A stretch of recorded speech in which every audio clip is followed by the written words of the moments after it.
So when you zoom in, you have to zoom in like very close in order to actually see the like this, but it's like very small.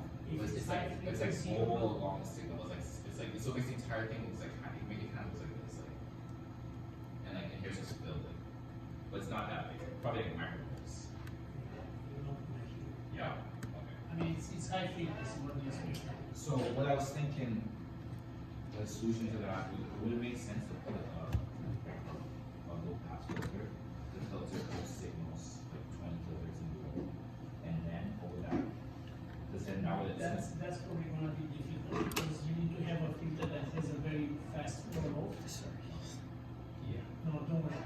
Use longer cable. That one is not good like it is right now from the generator to the scope because you're bending it on the scope side. So use a longer one. Okay.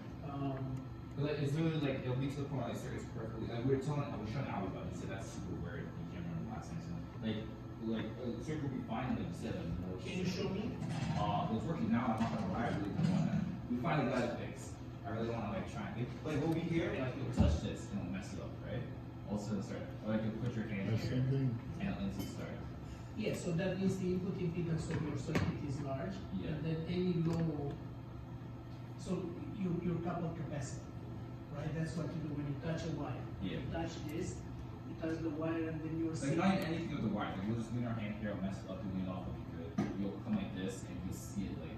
Okay, so show me the output from your circuit. You said it's not working now, or no, it is working. We finally fixed it.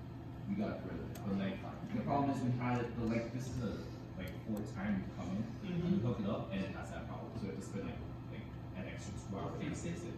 We finally fixed it now, but I know for a fact when we come in, this was like 4th or 5th time, and we know it's not the circuit. We know at this point it's not the circuit because like it'll happen to be like, oh my god, we touch a wire thing or something. We'll fill the whole class and finally get back working. So what happened? The breadboard is acting up on your own. I will see a record video of what you have. Yeah. To document it on video. If for the demonstration is not working anymore, you have video to show. Okay, that's what you Right. So get signal low frequency, change the level.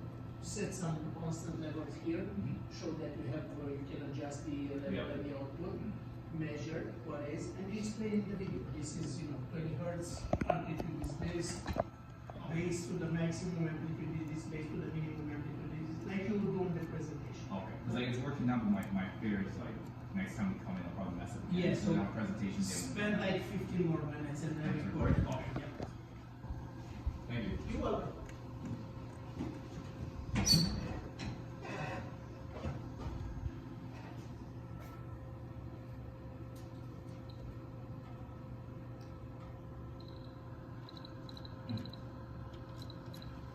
Next class, if it goes in again, we should probably go and repair.